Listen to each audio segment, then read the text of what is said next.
Hey, for those who been following my journey through this whole kidney disease stuff, I just want to say thank you, for watching my stories or messaging me and letting me know that everything's gonna be okay. Thank you for those, and I'm very grateful. So the thing is, yesterday I actually had to make a tough decision. So at 6:26 a.m. I got a phone call, and I thought it was one of those spam bots because it was from Virginia. But I picked up, and all I heard was my name, and I'm like, okay, hey, yeah. And she's like, yeah, Melvin, we have great news. We have a kidney for you.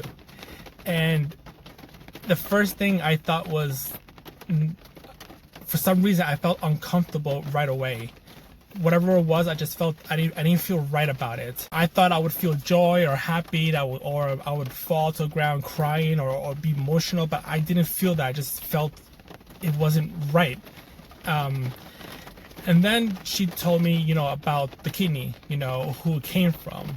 They can only go into so much detail. So the only detail they could have told me is just basically it was a young person in their 20s, and the person actually had IV drug abuse, risky behavior like sharing needles and prostitution, hepatitis C and B, and they were in jail in the past 12 months or something like that.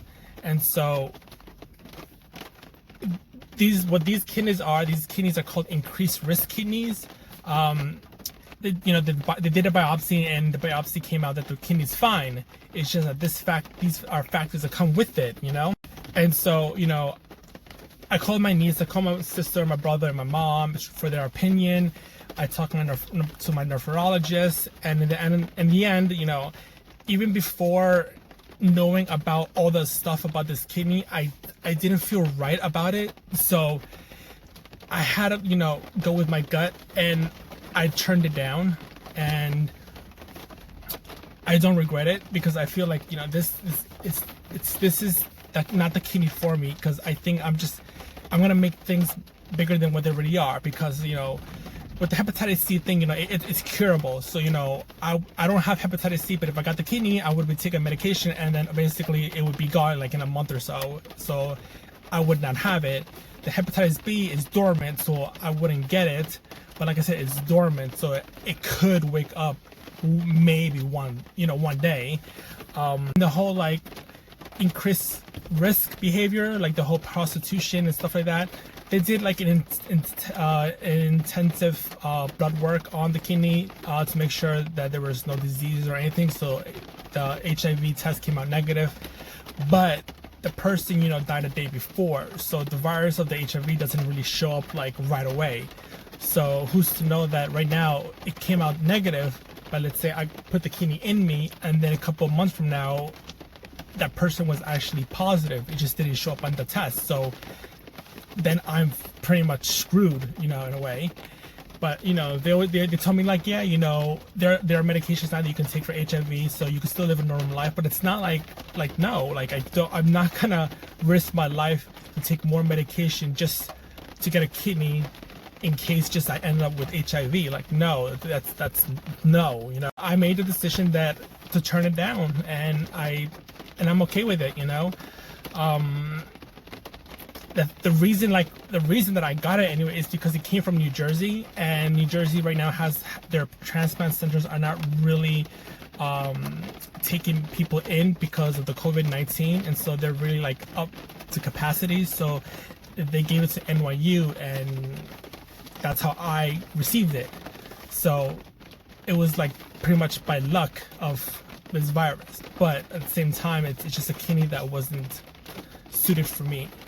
The only great thing about it is just that it was from a young person. That's the thing about it. The younger the kidney is, the better it is, and the better and longer it'll last. But it's just those factors that they told me about.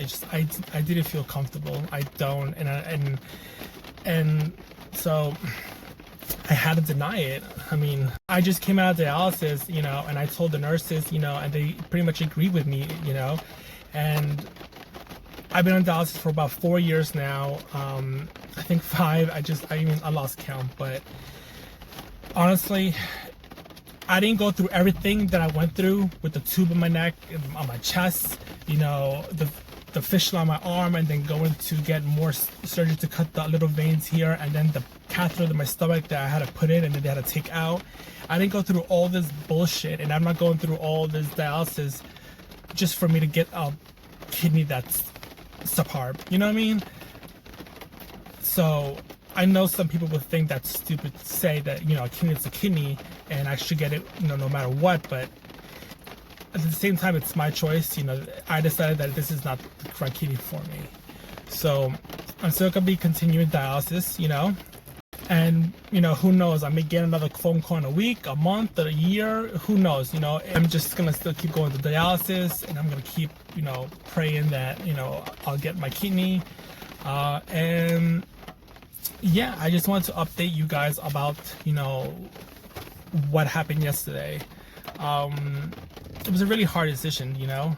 So if you have any questions about, you know, what I said, or questions about the kidney that I was offered, or anything else, if you have questions, you know, just message me and I will answer it. You know, this video is already long enough, so if you actually made it to this part of my story, I want to say thank you, and I really love you for taking the time out of your life to actually listen to me. So bye guys.